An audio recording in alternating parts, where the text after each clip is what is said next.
Hey guys, this is World Traveling Udon Maker. My name is John.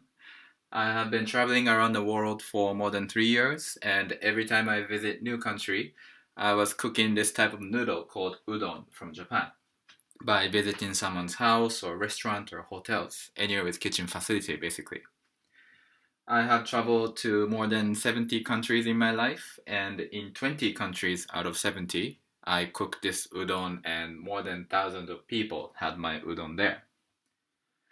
So today I want to talk about my experience in India and especially about this part of India called Ladakh in the very northern part of India, where it's very close to the border of China and Pakistan.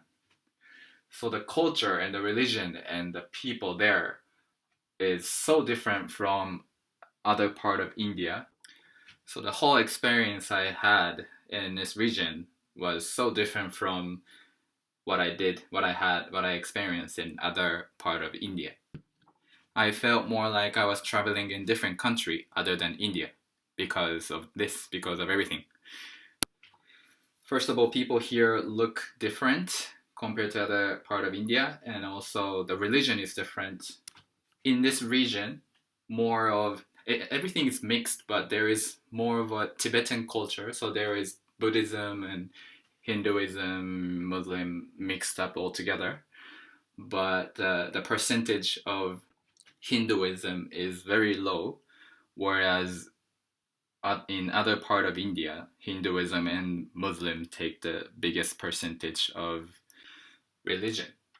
So what happened when I was traveling in this part of India, in this Ladakh region, I wanted to go to this place in Ladakh called Kardunla, where the altitude is 5,000 meter, but you can still go without hiking. You can just go by a car or motorbike.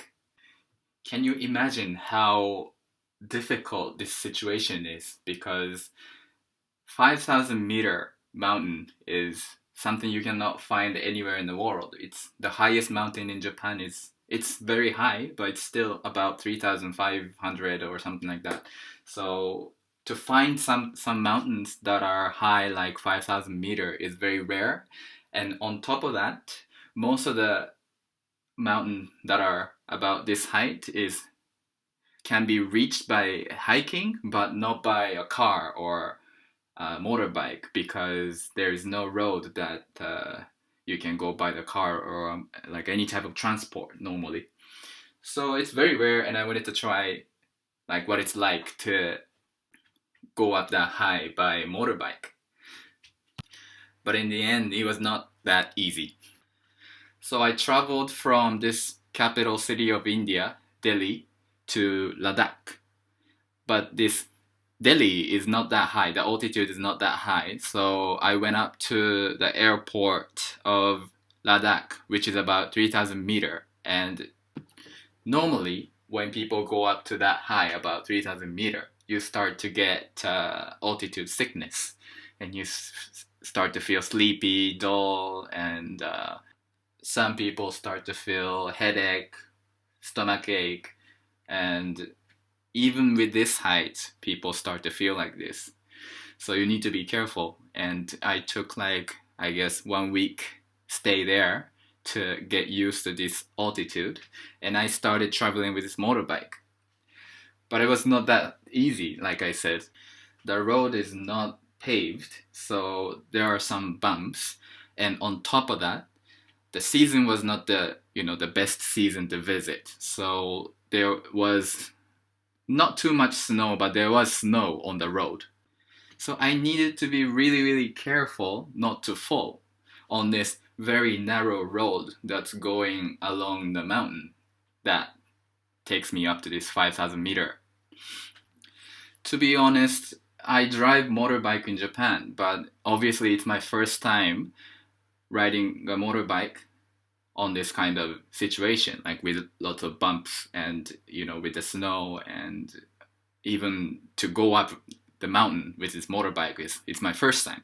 So I was not used to the situation, and to be honest, I fell many times. which was very, very scary because the road is not that big and you never know what's gonna happen. Some bumps might make me fall off from the road.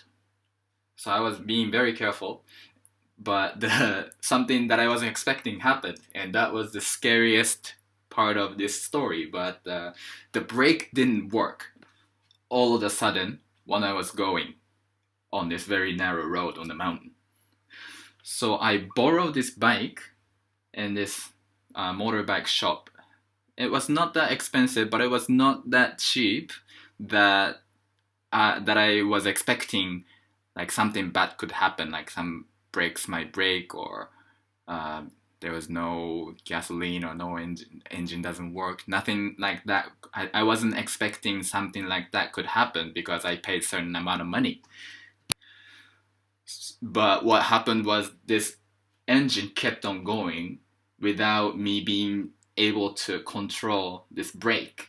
So it was so scary that I thought if I lose my control, maybe I can just go off, like fall off from the road. So what I did was instantly I thought, oh my god, this is bad. I thought it's better to fall on the road. Otherwise, I might fall off from the road. So I just fell there, and it didn't hurt that much because I consciously did it by myself. When I fell, the engine was still on, so the tire was going, it's like still going, and I just thought that if I didn't fall, what could have happened? And I was so scared, but I somehow managed to just stop the engine, and I just pushed this motorbike up to the peak of the mountain by myself because just in case, you never know what's gonna happen with this one if I turn on the engine again and if I was on the bike. So in the end, I reached the top of the mountain and it was okay, but I just thought that, oh my god, I could have died. And I was so, just thought that, oh, maybe I will never do something like this again. So this is it for the story today. If you have something you want me to talk about, like some topics you want me to talk about, please write on the comment section. See you next time.